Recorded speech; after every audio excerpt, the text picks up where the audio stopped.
Palavra de Deus, inspirada pelo Espírito Santo, diz assim: ó, como é bom e agradável viverem unidos os irmãos. É como óleo precioso sobre a cabeça, o qual desce para a barba de Arão, e desce para a gola de suas vestes. É como o orvalho do Hermon, que desce sobre os montes de Sião. Aí ordena o Senhor a sua bênção, e a vida para sempre. Amém. Pode sentar. Querido, como falamos hoje pela manhã, muitos não têm compreendido da maneira correta aquilo que o Senhor nos ensina sobre o culto, sobre a importância do culto ao Senhor. Nós vimos isso hoje pela manhã, como o Senhor nos ensina que nós devemos viver unidos como irmãos. Nós vimos que o culto é o momento ápice da nossa vida de comunhão com o povo de Deus e também com o próprio Deus. Mas hoje eu quero trazer uma realidade para você, à luz desse texto, para que você possa entender que se nós não entendermos o culto como Deus nos ensina, nós iremos padecer.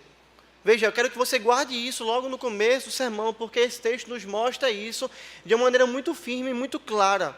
Se nós não entendermos o culto a Deus, o que é o culto ao Senhor, nós vamos padecer. Nós individualmente e também a nossa própria família. Você sabia disso?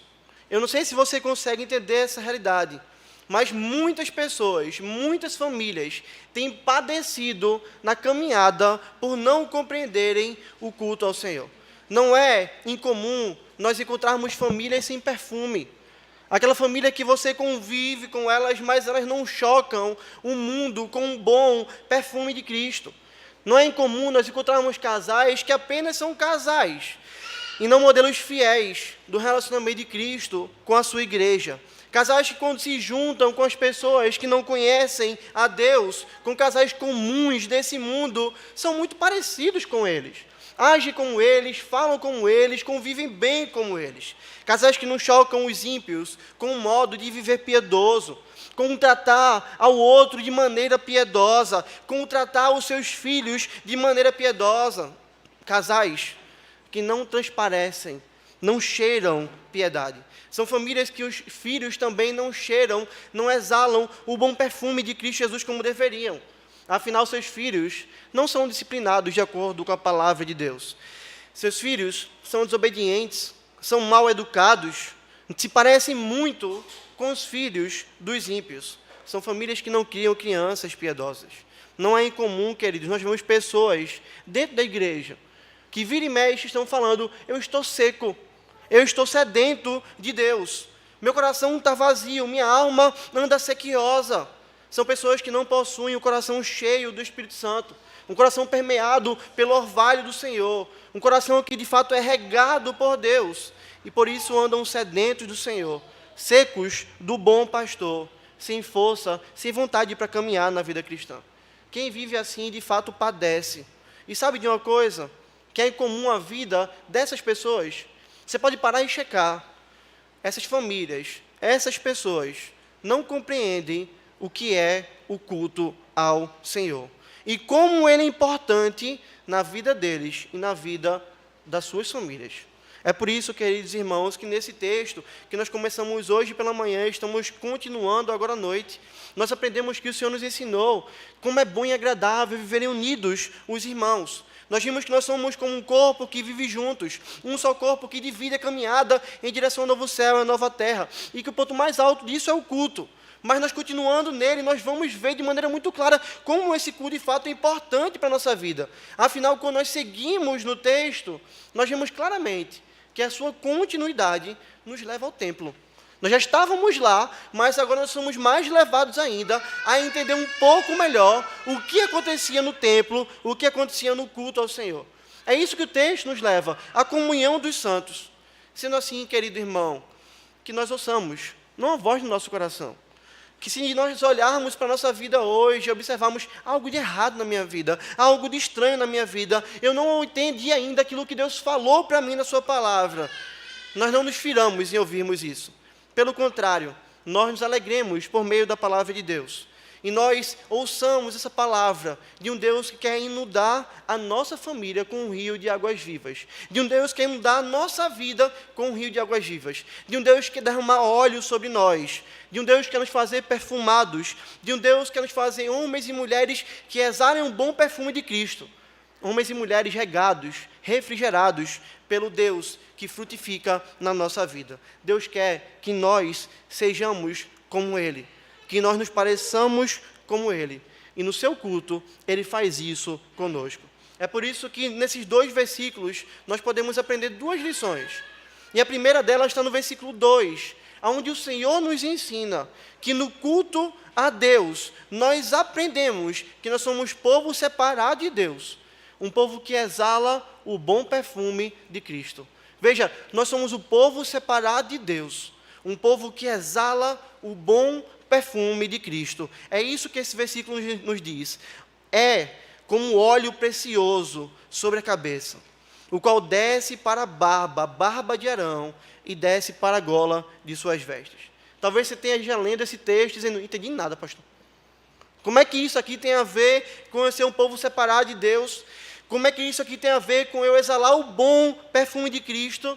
Como é que o salmista vai logo dizer, olha, como é bom e agradável viverem unidos irmãos, e agora ele vira e vai falar, é como um óleo que desce sobre a cabeça de Arão, desce sobre a sua barba, desce sobre as suas vestes. O que isso tem a ver, pastor? Queridos, o salmista está nos mostrando aqui um momento de uma maravilhosa realidade que acontecia no culto do Antigo Testamento.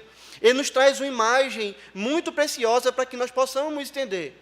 O povo de Deus ali reunido, adorando ao Senhor, e um sacerdote na frente, sendo ungido com óleo, na frente de todos. Você consegue imaginar essa cena? É essa cena que nós temos aqui.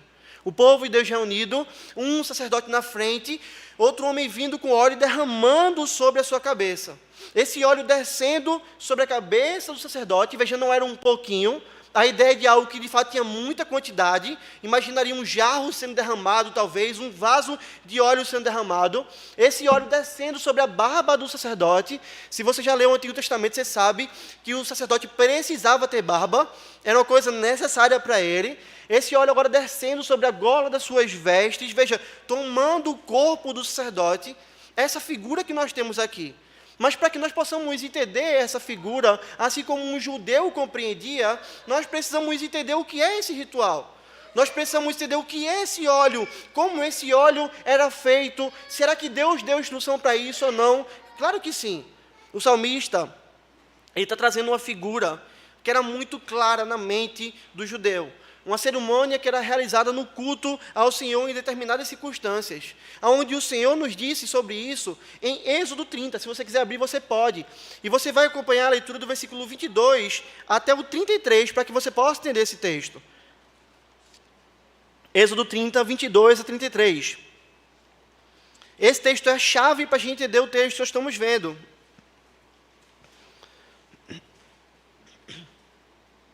Êxodo 30, 22 a 33. A palavra do Senhor diz assim: disse mais o Senhor a Moisés: tu, pois, toma das mais excelentes especiarias, de mirra fluida, 500 ciclos, de cinamomo odoroso, a metade, a saber, 250 ciclos, de cálamo aromático, 250 ciclos, e de cássia, 500 ciclos, segundo o ciclo do santuário, e de azeite, olha aí o óleo, de azeite de oliva, 1 hin. Disso farás o óleo sagrado para unção. Veja, o perfume. Vai guardando algumas palavras aqui, guarde essa, o perfume, composto segundo a arte do perfumista. Esse será o óleo sagrado da unção. Com ele ungirás a tenda da congregação e a arca do testemunho, e a mesa com todos os seus utensílios, e o candelabro com os seus utensílios, e o altar do incenso, e o altar do holocausto com todos os seus utensílios, e a bacia com o seu suporte. Olha agora, assim consagrarás estas coisas, guarde isso, para que sejam, guarde essa palavra, santíssimas. Tudo o que tocar nelas será santo. Também ungirás Arão e seus filhos, e os consagrarás, guarda essa palavra, para que me oficiem como sacerdotes. Dirás isso dirás aos filhos de Israel, este me será óleo sagrado, guarde essa palavra, da unção nas vossas gerações. Não se ungirá com ele o corpo do homem que não seja sacerdote. Olha agora, nem fareis outro semelhante, ou seja, não faça outro óleo igual a esse, da mesma composição. É santo, e será santo para vós outros. Qualquer que compuser óleo igual a este, ou dele puser sobre um estranho, será eliminado do seu povo. Veja, é esse texto, é essa cerimônia que estava na mente de um judeu. Quando o salmista ele vai dizer, é como um óleo que desce sobre a cabeça, sobre a barba, sobre as golas da veste de Arão. Um judeu que entendia a palavra de Deus, que lia a palavra de Deus, conseguia entender o que é que o salmista estava querendo falar. Ele sabia que esse óleo era um óleo perfumado. Nós acabamos de ler isso aqui. Foi Deus que ordenou como o óleo deveria ser feito. E Deus disse ali diversos tipos de especiarias que eram para ser colocadas dentro desse óleo, misturados a esse óleo, para que essas especiarias dessem perfume ao óleo. Era um óleo também que era usado para quê? Para consagração. Acabamos de ver isso no versículo 29. Ou seja, esse óleo era despejado, era derramado sobre utensílios do templo. E quando isso acontecia, aqueles utensílios eram separados. Nada agora pode ser usado, para nada pode ser usado esses utensílios que não sejam para o serviço ao Senhor. Mas não apenas os utensílios eram separados. Os sacerdotes também eram ungidos, e com isso também eram separados para o serviço ao Senhor. Nós vimos também aqui que não poderia existir outro óleo igual a esse. Esse, então, era um óleo santo, não porque ele tinha superpoderes, não porque ele era mágico, como os pentecostais falam hoje em dia. Não, mas sim santo, no sentido de ser o quê? Separado. É um óleo que pertencia apenas ao Senhor, que nenhum outro povo, ninguém do povo poderia fazer um óleo igual a esse, e que nenhum outro homem que não seja os sacerdotes poderiam utilizar esse óleo, porque esse óleo era separado. Essa receita do óleo era separado para o serviço ao Senhor. E nós podemos olhar, então, queridos e amados irmãos, que o judeu, entendendo isso, isso tem grande compreensão e grande aplicabilidade na nossa vida. O salmista entendia isso e entendia que essa ilustração maravilhosa dessa cerimônia falava muito sobre a comunhão de Deus com o seu povo e do seu povo junto com o seu Deus. Imagina essa cena, o povo de Deus sentado ou em pé, observando o sacerdote sendo ungido com óleo, o óleo sendo derramado. O salmista entendia o significado disso. Ora, o salmista sabia que o sacerdote, ele representava o povo de Deus. Isso está na lei do Senhor. É apenas o sumo sacerdote que entrava no Santo dos Santos, que oferecia o sacrifício por ele próprio e também pelo povo de Deus. O povo não podia entrar na presença de Deus no Santo dos Santos, mas o sumo sacerdote, ele podia. Era apenas os sacerdotes que serviam dentro do templo, tratando ali os sacrifícios. O povo de Deus oferecia o sacrifício, mas quem preparava, quem oferecia, que colocava ali no fogo, eram os sacerdotes. Então Deus tinha homens que estavam separados para o serviço a Ele. E é esse povo, são esses homens que eram ungidos na frente de todo o povo. É esse óleo derramado sobre a cabeça desses homens que era a cerimônia que nós estamos vendo aqui. E quando isso acontecia, o que é que acontecia no templo?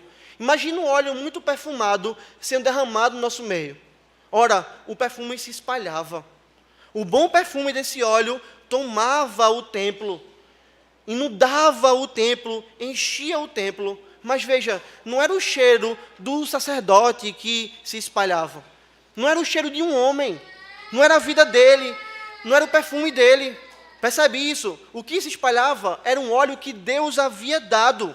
Era um óleo que era feito segundo as instruções de quem? Do Senhor. Era tudo milimetricamente contado.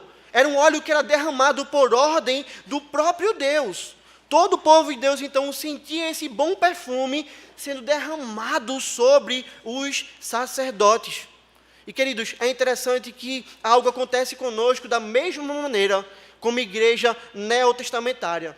Nós sabemos, amados irmãos, que o sacerdote representava o povo. E nós sabemos que todo aquele sistema do Antigo Testamento apontava para Cristo Jesus. E nós sabemos que Cristo Jesus é o nosso sumo sacerdote. É aquele que ofereceu a Deus um sacrifício, não por ele, como aqueles homens faziam, mas pelo povo. Só que esse sacrifício que ele ofereceu não foi um carneiro. Esse sacrifício foi ele próprio. Ele ofereceu a si mesmo. Ele ofereceu o seu próprio corpo. Ele ofereceu o seu sangue no lugar do seu povo. É por isso que depois de Cristo Jesus, nós não temos mais sacerdotes que nos representam. Antes, todos nós agora somos sacerdotes do Senhor. Por quê? Porque por meio do sacrifício de Cristo, nós fomos levados ao Santo dos Santos. Nós fomos levados à presença de Deus. Tendo Jesus Cristo, o Cordeiro de Deus, sendo imolado no nosso lugar, nós agora vivemos na presença de Deus. Nós servimos a Deus com tudo aquilo que nós temos. É por isso que Pedro, na sua primeira carta, ele vai dizer assim: vós, porém, sois raça eleita. Veja, sacerdócio real. Nação santa, povo, ele está falando de um povo, não é apenas dos levitas, mas do povo de Deus, povo de propriedade exclusiva de Deus, a fim de proclamardes as virtudes daquele que vos chamou das trevas para a sua maravilhosa luz.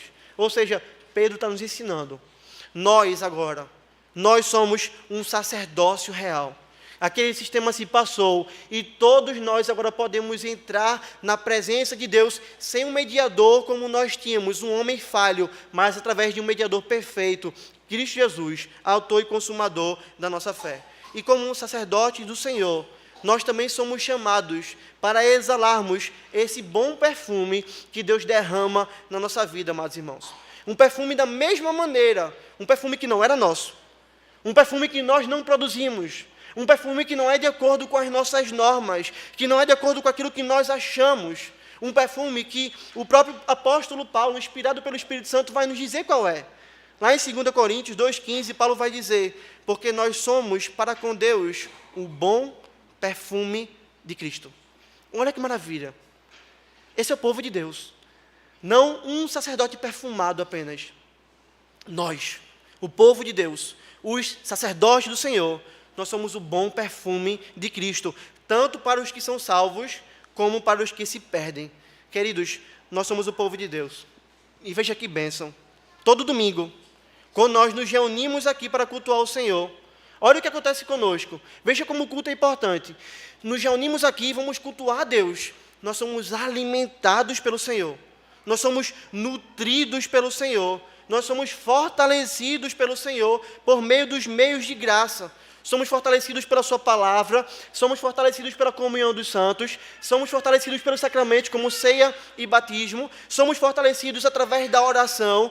Todos os meios de graça estão presentes no culto ao Senhor e nós usufruímos deles juntos. Como é que nós saímos daqui? Nós saímos daqui, então, santificados pelo Senhor. Porque aqui nós confessamos nossos pecados e somos perdoados. Porque aqui nós ouvimos a palavra e somos corrigidos. Porque aqui nós falamos com Deus e pedimos que Ele nos santifique, que Ele nos leve a uma vida de santidade. Então o que é que acontece com o povo de Deus quando o povo de Deus se reúne? Veja, Deus derrama sobre nós o seu perfume. Deus nos torna mais parecidos com Cristo. Deus nos molda um pouquinho mais, nos faz mais parecidos com o seu Filho. E nós saímos daqui exalando ainda mais esse perfume, o bom perfume de Cristo. Porque Cristo é mais visto na nossa vida, queridos irmãos. E isso acontece, sabe para quê? Para que nós possamos, com esse bom perfume, impactar os ímpios. Para que nós possamos, com esse bom perfume, impactar o povo de Deus.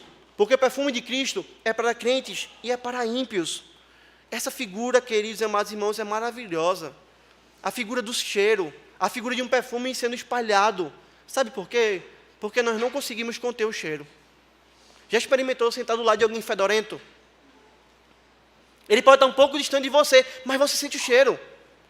Já experimentou entrar no elevador com alguém que estava lá e estava cheio de perfume? O perfume fica lá.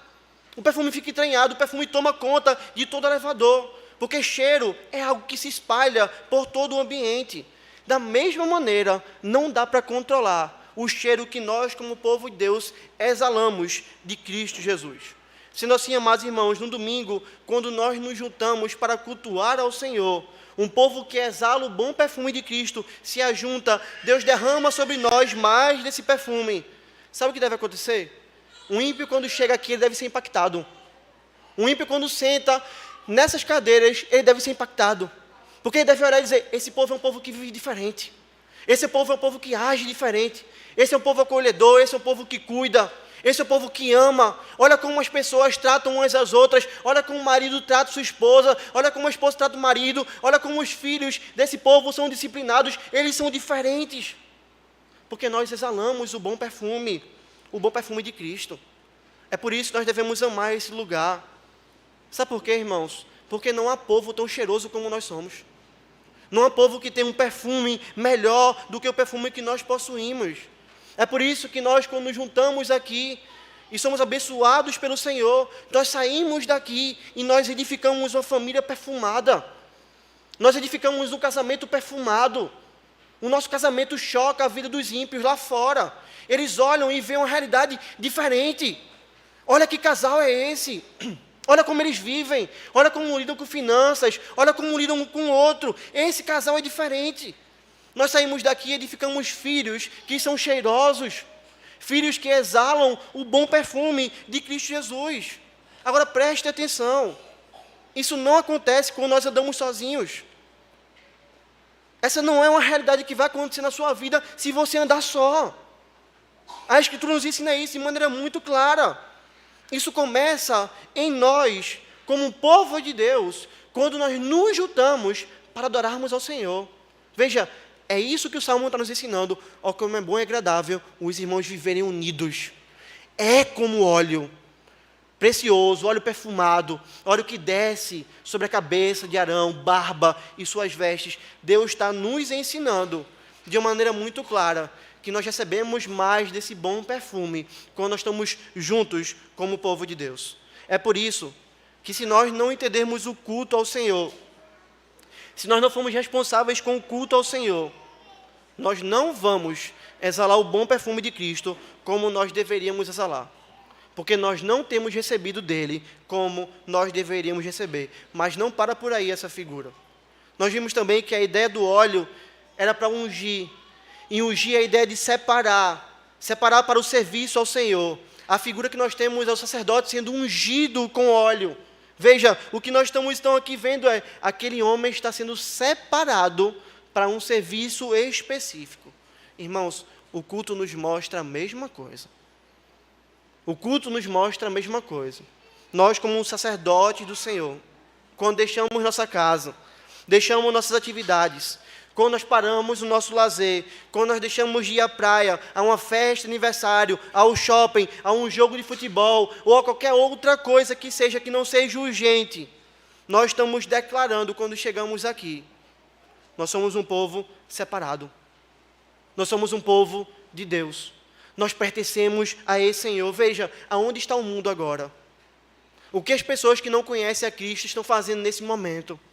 Veja, elas estão em diversos lugares, todas distantes do Senhor, seguindo o seu coração, andando de acordo com a sua vontade. Onde é que nós estamos agora? Nós estamos aqui reunidos como um povo separado, como um povo do pacto, um povo da aliança, um povo que pertence a esse Deus. O culto é uma demonstração clara do Senhor que nós não somos desse mundo. Enquanto o mundo não cultua a Deus, nós cultuamos ao Senhor. Enquanto o mundo não serve a Deus, nós servimos ao Senhor. Enquanto o mundo anda desnutrido, nós somos alimentados pelo Senhor, nutridos pelo Senhor, para que nós possamos viver sobre essa realidade quando nós saímos daqui. Viver sabendo, nós somos um povo separado. Eu vou andar no meio dos ímpios, mas não vou viver como eles. Eu vou conviver com eles, mas não serei como eles. Eu sou um povo separado e todo domingo eu me lembro dessa realidade. É por isso, amados irmãos, que nenhum outro homem possui isso. Os desigrejados não possuem isso. Afinal, outro homem que não fosse do povo de Deus, que não fosse sacerdote, não poderia usar o óleo da unção. É isso que nós vemos aqui. Se o homem usasse o óleo da unção, sem ser um sacerdote, ele deveria ser o quê? Ser morto. Você está conseguindo entender essa realidade? Só aqueles que eram escolhidos pelo Senhor poderiam ser abençoados com o óleo do Senhor. Apenas os sacerdotes, apenas aqueles que são parte do povo de Deus, podem ser abençoados por Deus dessa maneira, a bênção de serem santos. Santo no sentido posicional, são no sentido de sermos separados pelo Senhor. Nós fazemos parte do povo de Deus. Nós pertencemos ao Senhor. Nós somos um povo diferente. Nós vimos também que não poderia existir um óleo igual a esse, porque esse óleo era separado pelo Senhor para o seu serviço. Não poderia ser feito outro óleo que fosse igual a esse. E veja, da mesma maneira é o culto. Da mesma maneira que nós temos aqui. Nós fazemos aquilo que Deus nos manda, não é? Nós não ficamos inventando coisas. Nós não colocamos coisa nova todo domingo. Todo domingo é a mesma coisa, o que muda é o texto. Mas todo domingo nós fazemos as mesmas coisas. Por quê? Porque foi Deus que mandou a gente fazer assim. Porque esse é o meio que Deus escolheu para que nós possamos ser abençoados. Qualquer outra coisa que nós quisermos fazer, que queira tomar o lugar daquilo que Deus falou, é errado. Portanto, não se engane. Não se engane. Não há culto online. Não é como você ficar em casa e dizer, eu vou cultuar online aqui a Deus. Eu estou na minha casa, estou cultuando online. Não, você está querendo inventar algo que Deus não mandou. Nós transmitimos o culto para a pessoa que está doente, está enferma, que está impossibilitada de vir aqui, para um ímpio, que está perdido, sedento na internet. Mas o culto sempre é convocação, o culto sempre é presencial, o culto sempre é povo de Deus reunido, desde o mais novo até o mais velho. Não há reunião familiar que substitua o culto público, porque não há meios que nós possamos criar para que nós possamos ser abençoados pelo Senhor, da maneira como Ele quer nos abençoar, que não os meios que o próprio Deus ordena. Tentar seguir por outro caminho é dizer, vamos fazer um óleo que seja melhor do que aquele óleo que Deus mandou fazer. Deus não botou essa especiaria, vamos fazer um óleo mais cheiroso, que substitua isso que Deus está mandando fazer. Veja, é impossível. Porque o único meio que Deus mandou foi aquele. E o povo olhava para essa realidade e sabia. E sabia disso. Por fim, nós vemos também que o óleo era derramado sobre a cabeça do sacerdote. Descia pela sua barba, descia pela sua veste. E aqui é algo muito importante. Porque aqui é a figura do sacerdote. A figura aqui do sumo sacerdote. E como é que era a roupa do sumo sacerdote? Ele tinha um peitoral. Um peitoral na sua roupa, onde estavam ali 12 pedras. E cada pedra representava uma tribo do povo de Deus. Êxodo 39, 14. Nomes eram esculpidas como um sinete, cada uma com seu nome, para as 12 tribos. O óleo descia e o óleo banhava todas essas pedras. Ora, o que é isso? Cada pedra representando uma tribo. Um óleo que vem ordenado por Deus, banhando todas elas. Era a figura clara de que Deus estava ensinando ao seu povo a unidade do povo de Deus. O local onde Deus derrama a sua bênção é o local onde o povo de Deus está unido. O local onde Deus derrama a sua bênção é o local onde o povo de Deus está junto. Essa é a primeira figura para aquilo que nós vemos no versículo 3. Ali ordena o Senhor a sua bênção. Onde? Aonde o povo de Deus está reunido. E veja, e a vida para sempre. O que é que acontecia no culto? As 12 tribos estavam juntas. O povo de Deus estava junto. Todos ali representados, todos juntos. Essa é a realidade, amado irmão. Deus manda um óleo, passa pela barba do sacerdote, inunda essas pedras, porque Ele está nos mostrando, sou eu que mantenho vocês juntos, sou eu que abençoo vocês, sou eu quem faço isso. É Deus quem determina o meio pelo qual todas as tribos do seu povo seriam abençoadas. É por isso que, sem sombra de dúvida, nós podemos dizer que o culto nos ensina que devemos viver uma vida de unidade. E que aqui nós somos lembrados que nós somos um. E que o Senhor nos une ainda mais quando nós nos reunimos para adorarmos ao grande Rei. É por isso que nós devemos amar o culto. E é por isso que nós precisamos entender, eu espero que você entenda isso. Nós precisamos do culto. O culto para a nossa vida é uma necessidade. Nós precisamos do culto ao Senhor. É por isso que nós precisamos ensinar isso aos nossos filhos. É por isso que nós paramos tudo. É por isso, queridos irmãos, que nós podemos saber que não há nada mais importante que nós possamos escolher fazer no momento de culto ao Senhor do que usufruirmos desses momentos preciosos na presença do Senhor. Isso vai impactar a nossa vida, como nós vimos aqui. Isso vai transformar a nossa vida. Deus vai nos lembrar, vocês são um povo separado, vocês são um povo que exala um bom perfume de Cristo, vocês são um povo que vivem juntos. Veja, vocês são o meu povo. Sou eu que abençoo vocês, do modo como eu quero abençoar. Você consegue entender isso? Rejeitar isso é rejeitar aquilo que Deus está nos falando.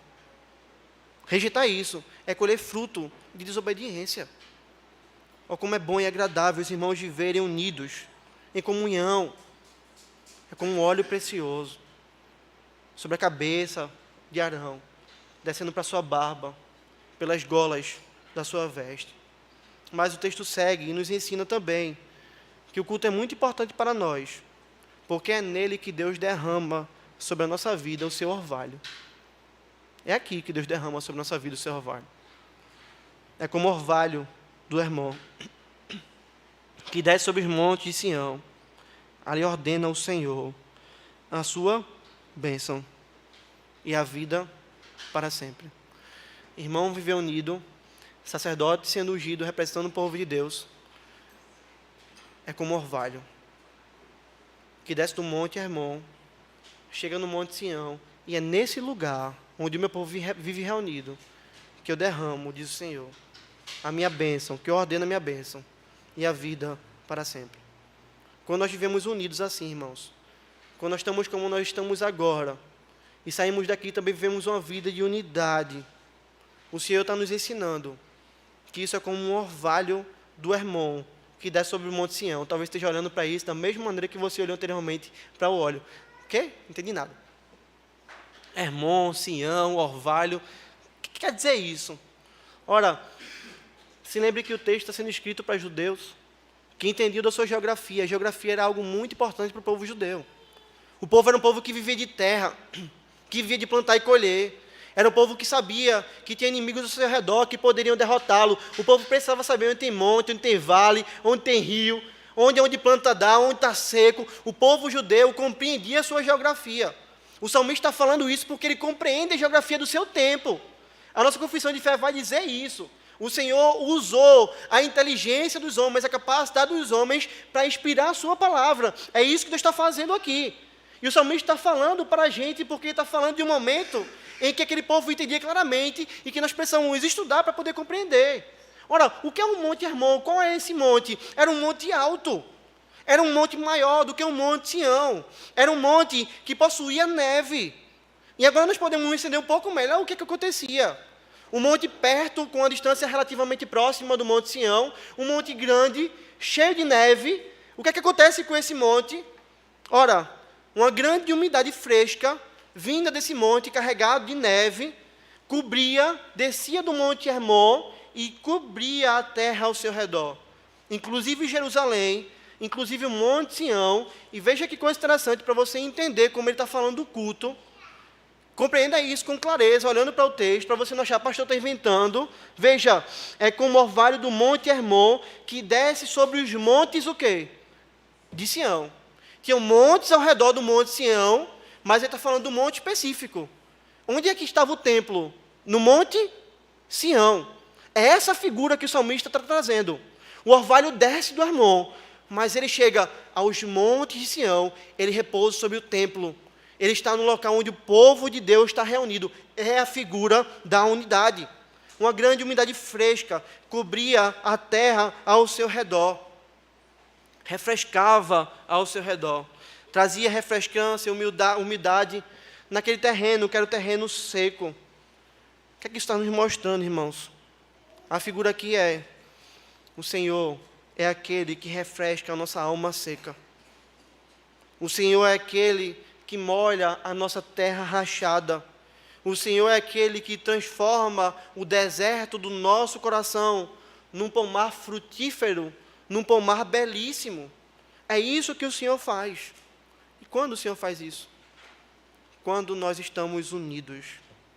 Quando nós estamos em comunhão. O Senhor não atua na nossa vida em separado. O Senhor não faz isso quando nós vivemos na solidão, não. É por isso que quando nós lemos a Escritura Sagrada, nós não encontramos homens solitários. Você já parou para pensar nisso? nós não encontramos na Bíblia homens solitários, caminhando a jornada da vida cristã e sendo vitoriosos sozinhos. Não há um herói que venceu sozinho. Não há um herói que viveu a sua vida sozinho no povo de Deus. Não há isso. Não há essa realidade, queridos. Abraão foi chamado não para viver apenas as bênçãos do casamento. Abraão foi chamado para ser o quê? Um pai de multidões. Foi isso que Deus fez. Sai da tua terra, da tua parentela. E o Senhor fala, eu vou fazer de ti uma grande nação. Moisés passou um tempo na casa de Faraó, mas Deus o levou para onde? Para o meio do seu povo. Sai daí, Moisés, tu vai libertar o meu povo. Tu vai viver no meio do povo. O profeta Elias, após desafiar pela força e operação do Senhor, vencer também os profetas de Baal, ele foi perseguido por Jezabel. E veja, qual era a crise dele?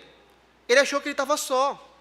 1 Reis 19:10 vai dizer, ele respondeu, tenho sido zeloso pelo Senhor, Deus dos exércitos, porque os filhos de Israel deixaram tua aliança, derribaram teus altares e mataram os teus profetas. Olha o que ele fala agora. E eu fiquei só. E eu fiquei só. E estão procurando tirar minha vida. Jezabel está procurando me matar. Olha a angústia de Elias, eu estou só. Os filhos de Israel se desviaram, quebraram a aliança. Eu estou só, Senhor. Sabe o que Deus faz? Deus mostra, você não anda só. Eu não deixo você só. Porque logo mais à frente, no versículo 18, o Senhor vai virar para ele e vai dizer, também conservei em Israel 7.000. Todos os joelhos que não se dobraram a Baal, e toda a boca que não beijou. Deus está dizendo para Elias, você não está só. Os homens apostataram da fé, a nação de fato me traiu, mas eu reservei 7.000. Tem uma igreja para você, tem um povo para você, você não vai caminhar sozinho. Elias, você não está só, porque sou eu que preservo a minha igreja. Queridos irmãos, nós podemos ver isso em todos os homens da Escritura. Davi passa um tempo fugindo, mas ele passa o tempo com seus exércitos, depois ele retorna. Em todo o tempo nós temos essa realidade, o povo de Deus vivendo junto, até o próprio Jesus, ele não andou só. Nós achamos, não precisamos da igreja, não precisamos do povo de Deus, somos autossuficientes, e Cristo? Quem tem mais poder, você ou Cristo? Claro que é Cristo, mas quando ele veio a essa terra, ele não veio sozinho, eu vou andar só, eu vou viver minha vida, eu não preciso desses réis mortais, não, ele escolheu 12 discípulos, ele andou com esses homens, ele estava rodeado de seguidores que o seguiam para ouvir a palavra de Deus, ele cultuava a Deus em comunhão com o povo de Deus. Não é à toa que o autor aos Hebreus sabia da importância da nossa vida em comunidade, que no capítulo 10, versículo 25, ele vai dizer, não deixemos de congregar-nos, como é costume de alguns. Veja, antes façamos admoestações, e tanto mais, quanto vedes que o dia se aproxima. Essa é a orientação do autor aos Hebreus. Não deixemos de congregar. Isso é costume de alguns. Não é muito atual, não é? Não é atual. É o costume de alguns hoje. Veja, eu vou à praia, eu vou fazer isso, eu vou fazer aquilo, eu vou fazer aquilo outro, eu vou deixar de congregar. O outro está dizendo, não deixe de congregar, como é costume de alguns. E olha que maravilha, antes façamos admoestações, vamos exortar uns aos outros. Tanto mais, quanto vedes que o dia se aproxima. Isso foi escrito há 2000 anos atrás. Será que não está mais próximo o dia hoje da volta de Cristo? Com toda certeza. O Senhor está ensinando a mim e a você que não há como fugir da realidade de que a vida cristã se vive em unidade. E de que o ápice dessa unidade é o culto ao Senhor. Sendo assim, queridos e amados irmãos, é por isso que o Salmo é concluído de uma maneira tão sublime. Porque depois de ensinar como é bom e agradável ver os irmãos, falar do óleo que descia sobre o sacerdote, falar do Monte Hermon, trazer duas ilustrações para que a gente possa entender. Veja, eu ensinei a vocês, eu mostrei a vocês, eu deixei isso claro. Aí o salmista fecha o salmo, conclui o salmo, dizendo, ali ordena o Senhor a sua bênção e a vida para sempre. Olha que maravilha. É no povo de Deus reunido, entenda, não é na nossa família reunida, é no povo de Deus reunido, e não na nossa família reunida, em que o Senhor ordena a sua bênção. É em um local específico, naquele lugar em que o povo de Deus se reunia, no templo. Hoje nós não temos mais templo, Nós estamos espalhados, servindo ao Senhor, em vários lugares, até nas catacumbas, mas é onde o povo de Deus se reúne, é nesse local específico que o Senhor vai dizer, ali eu ordeno a minha bênção. Ali eu ordeno vida para sempre. Você está entendendo isso? Você está sentado em um local onde o Senhor ordena a sua bênção. Irmãos nossos, nesse momento, ao redor do mundo, estão cultuando ao Senhor, no lugar onde o Senhor ordena a sua bênção. É aqui. É aqui. E quando você está falando e ouvindo aqui, não é na igreja presbiteriana de prazeres. Não, é onde o povo de Deus se reúne. Onde o povo não é uma família reunida, é o povo reunido. Onde tiver o povo de Deus reunido, Deus vai derramar sua bênção. Por quê? Porque Ele determinou que assim fosse. Porque Ele decidiu que fosse assim. Tolos somos nós que achamos que podemos decidir diferente daquilo que Deus decide. Tolos somos nós que achamos que podemos ser abençoados e recebemos vida para sempre, fora dos propósitos de Deus. Tolos somos nós quando achamos que nós somos mais sábios do que o Senhor. Porque o Senhor Todo-Poderoso está nos ensinando. É no meu povo reunido que eu derramo, determino minha bênção e a vida para sempre. Resta a gente se perguntar o que é que a gente vai fazer. Para mim está claro o que o texto ensina, mas o que é que nós vamos fazer? Será que essa vai ser mais uma das vezes que nós vamos sair daqui e continuarmos seguindo nosso caminho como nós queremos seguir? Será que nós vamos sair daqui querendo continuar a viver, achando que nós sabemos o que é melhor para a nossa vida? E continuando a viver uma vida seca sem o orvalho de Deus? Uma vida que não exala o bom perfume de Cristo? Uma vida de alguém que não é nutrido para viver de uma maneira separada? Ou nós vamos usufruir de uma bênção, de unidade como irmãos, no culto ao Senhor? O que é que nós vamos fazer, queridos? Se nós quisermos ser bíblicos, se nós quisermos colocar em prática aquilo que Deus nos falou hoje na sua palavra, nós precisaremos sair daqui e viver de uma maneira diferente. Nós precisaremos sair daqui sabendo, não é a oratória do pastor, não são as inovações feitas pelo ser humano, não são as programações da igreja, no sentido de, vamos fazer isso ou aquilo, onde Deus ordena a sua bênção e vida para sempre, mas sim onde Deus revelou, onde Deus falou, no culto a Ele. Se nós entendermos isso, nós vamos sair daqui vivendo sobre a realidade de que nós saberemos que não há nenhum pastor que pode produzir avivamento espiritual. Aquele pastor é um grande homem de Deus, aquele pastor é um avivalista, a gente não diz isso hoje. Tolice. Nenhum pastor pode avivar ninguém, nenhum líder por conta própria pode abençoar o povo. Até quando o pastor levanta suas mãos no final do culto e roga a bênção apostólica, ele está orando as palavras do Senhor. Quem abençoa o seu povo é Deus, irmãos. E da maneira como Ele determinou. E se nós entendemos isso, nós vamos sair daqui buscando uma vida de unidade, amando ao Senhor e amando o seu culto, porque é aqui que Deus ordena a bênção e vida para sempre. Como é que eu não amo um lugar onde eu sou abençoado? Como é que eu não amo um lugar onde Deus ordena a vida para sempre? Como é que eu não amo esse lugar? Como é que para mim pode ter algo mais importante? Você entende isso? Que lugar poderia ser mais importante? Que lugar poderia me dar mais prazer do que o local onde Deus derrama a sua bênção e vida para sempre? É tolice irmos para outro caminho. É por isso que você que é marido, nós que somos maridos, homens, casados, nós não podemos negligenciar o nosso papel. Não há como nós sermos bons maridos e bons pais. Você pode se chocar com isso. Mas não há como nós sermos bons maridos e bons pais se nós não tivermos um zelo para trazermos fielmente a nossa família ao culto ao Senhor. Sempre que tiver culto a Deus. Sabe por que não há como ser bom marido e bom pai se eu não faço isso? Entenda isso. Entenda isso.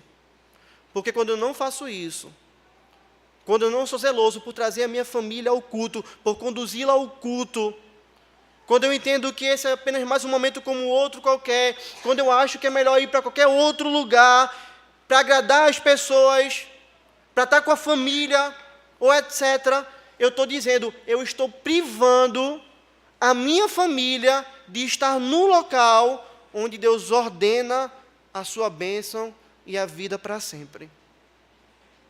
Veja, quando eu levo minha família para outro lugar, no momento em que Deus está sendo cultuado, eu estou privando a minha família de estar no lugar onde Deus ordena a sua bênção e a vida para sempre. Isso não é ser um bom marido.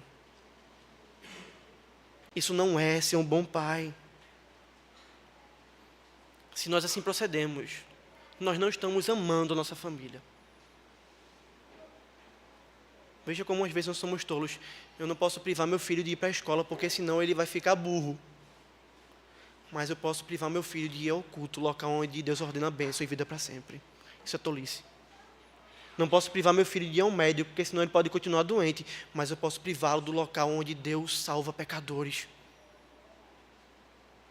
É por isso, pais e mães, que não é à toa que quando nós viemos aqui à frente, batizamos os nossos filhos, nós fizemos uma promessa. Não é isso que nós fazemos? Quando nós batizamos nossos filhos, nós trazemos aqui à frente, nós fazemos uma promessa. Várias promessas, mas dentre elas uma. Nós prometemos trazer os nossos filhos aos cultos. É uma promessa que todo pai e toda mãe faz, que está no nosso manual presbiteriano. E por que está lá? Por que isso está lá? Porque esse é o lugar onde Deus ordena a sua bênção e a vida para sempre. Nós não prometemos escolher um horário de culto. Nós não prometemos fazer isso. Eu vou trazer meu filho de manhã e não trago à noite. Eu vou trazer meu filho de noite e não trago de manhã. Eu vou trazer ele no domingo e no outro não. Nós não prometemos isso. Nós prometemos, nós vamos trazer os nossos filhos aos cultos.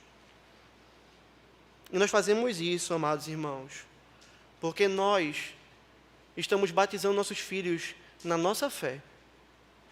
Eles são batizados na fé dos pais.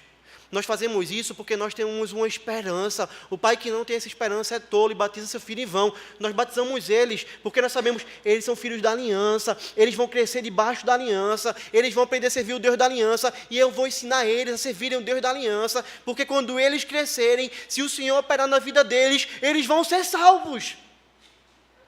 E um dia eles vão agora com a boca deles professar a sua fé. Nós batizamos nossos filhos nessa esperança de que Deus salve nossos filhos, aplique a salvação através do nosso ensino. Veja que loucura é prometermos isso e privarmos nossos filhos do culto, deixamos eles em casa. Além de quebrar a promessa quando nós fazemos isso. Veja, eu estou quebrando a promessa quando eu faço isso. Além de eu quebrar a promessa, o que eu estou fazendo eu estou privando o meu filho do meio que Deus usa para alcançar a sua alma. Você entende isso? Eu estou privando o meu filho do local onde Deus derrama vida para sempre. O que é vida para sempre? É vida eterna. Pai e mãe não pode fazer isso. Nós não podemos agir assim. Ah, meu pai, eu não vou para a igreja porque eu vou estudar. Não, é domingo, é dia do Senhor. Ah, porque vai dormir porque amanhã tem atividade cedo. Falta atividade da segunda. O culto é mais importante. Nós não trazemos nossos filhos aos cultos quando eles estão doentes, impossibilitados. Ah, porque ficou na casa do avô, ficou na casa da avó, porque queria passear com o avô e com a avó. Não, ali não é um local onde Deus derrama bênção e vida para sempre. É aqui, eles vêm para cá, eles vêm comigo. Porque eu prometi isso diante de Deus. É muito fácil chegar na frente da igreja e prometer. Mas é muito hipócrita quando nós não cumprimos isso. E é danoso para a nossa família. É danoso para os nossos filhos. Poderemos no futuro, por nossa desobediência, colocarmos a mão na nossa cabeça, como muitos pais fazem. E você conhece algum que fez isso já? Criei meu filho na igreja. Mas agora ele está no mundo, pastor. O que é criar na igreja para você? Eu ia quando eu queria. Eu ia, eles ficavam. Você está colhendo fruto do seu pecado. Também, irmãos, é preciso que nós saiamos daqui hoje, coração cheio de gratidão, mas cheio de uma busca incessante. Gratidão, sabe por quê? Gratidão por nós termos uma igreja. Gratidão por nós termos irmãos. Gratidão porque nós somos uma família.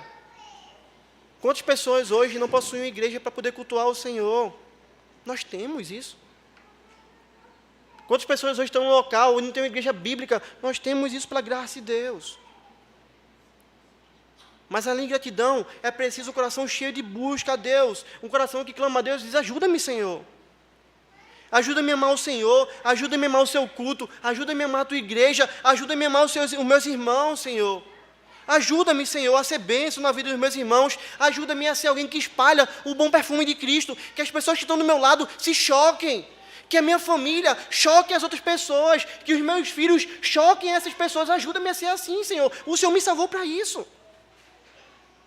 Me leva ao teu culto e lá me alimenta. Me leva ao teu culto e lá me perfuma. Me leva ao teu culto e lá me sustenta. Me leva ao teu culto e lá pastoreia minha alma para que eu possa ser assim, Pai. Ordena sobre mim. Ordena sobre o teu povo a tua bênção, Senhor. E vida para sempre. Me lembra sempre, Senhor, que eu não sou daqui. Me lembra sempre que eu caminho para o novo céu, para a nova terra onde habita a justiça. Me lembra, Deus. Mas caminhando para o fim, talvez você esteja aqui e você olhe para isso e diga, isso não dá para mim, pastor, eu fui ferido na igreja. Esse negócio que está sendo pintado aí é uma utopia, é bonito, mas na prática não é assim. Participava da igreja, servia na igreja e eu fui ferido. Talvez você está aqui e você foi ferido ou enganado por um falso pastor. Feriu profundamente você, sua família, sua alma. Talvez você foi destroçado por um falso presbítero, um mau presbítero. Talvez você foi esfaqueado pelas costas por alguém que dizia que era seu irmão. Talvez hoje você está aqui e nem sabe por quê. Eu vim aqui na igreja, mas sei nem por que eu estou aqui. Você veio aqui para ouvir a voz de Deus. Esse texto é para você. Deus está falando também contigo. Deus está querendo te levar a compreender que por mais que as pessoas tenham te ferido, não há lugar melhor para você estar do que no meio do povo do Senhor. Porque não há outro lugar onde Deus derrame a sua bênção e vida para sempre. Deus está aqui para te ensinar, falando contigo para te ensinar na sua palavra, que a igreja é uma junção de pecadores, assim como você é. E que pecadores erram assim como você erra. Deus está te ensinando que na igreja de Cristo, há os salvos, mas também há os ímpios, plantados pelo diabo, justamente para fazerem mal, ao joio no meio do trigo, para fazer mal ao povo de Deus, para danar, para lesar o povo de Deus. Mas ainda assim, ainda tendo joio no meio do trigo, a igreja continua sendo o jardim perfeito do Senhor, regado, cuidado pelo Espírito do Senhor. Não permita que as feridas causadas por pecadores, sejam eles pecadores salvos, sejam eles pecadores que se dizem salvos, mas são ímpios, que causaram feridas a vocês, filhos do diabo, vestidos de crente. Não permita que essas feridas levem você para longe do jardim onde Deus ordena a sua bênção e a vida para sempre. Não permita isso. Você está desigrejado? É hora de voltar. Está sem a comunidade de fé? É hora de fazer parte da comunidade de fé. É hora de viver a vida da igreja. Não permita que essas feridas te afastem desse jardim e te conduzam para o deserto tenebroso desse mundo. Você não vai achar lugar melhor do que a igreja do Senhor. Você não vai achar povo melhor do que o povo do Senhor. Volte hoje para a casa do Senhor. Abandone essa prática de ficar em casa, vendo transmissão online. Talvez você que está vendo online esteja na mesma situação. Abandona isso. Anda longas distâncias. Pega um ônibus. Sobe num jumento. Vai a pé. Vai de carro. Vai de ônibus. Mas vai a uma igreja bíblica. Todo domingo, pela manhã e à noite. Viva a vida da igreja, viva com seus irmãos durante a semana, experimenta isso. Porque no meio do povo de Deus, eu quero que se guarde isso, onde Deus ordena a sua bênção e a vida para sempre. um salmo é fechado assim. Que o Senhor aplique na nossa vida ele, para que nós possamos entender e vivê-lo. É aqui que o Senhor ordena a sua bênção e a vida para sempre. Vamos orar ao Senhor.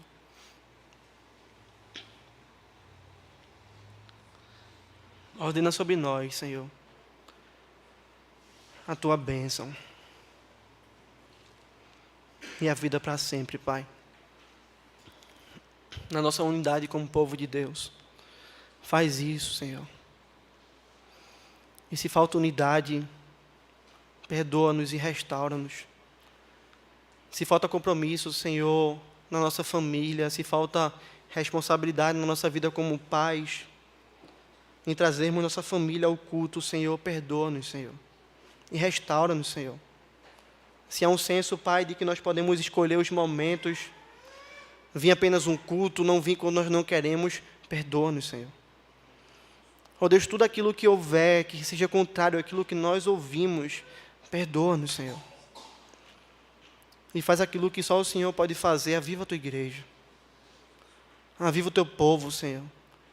Uma característica que sempre aconteceu quando o Senhor avivou o teu povo, nós vemos isso em Esdras, em Neemias, nós vemos isso em alguns países da Europa, países, Senhor, da África. É que quando o Senhor avivou o seu povo, o Senhor juntou o seu povo e o seu povo te serviu, Senhor. Aviva-nos, Senhor. Junta-nos, Deus. E leva-nos a servirmos ao Senhor. Sobre a tua bênção dispensada sobre nós. E sobre a vida para sempre em Cristo Jesus, Pai. Aplica a tua palavra no nosso coração. E nos transforma, Deus. Em nome de Jesus. Amém. Amém. Amém.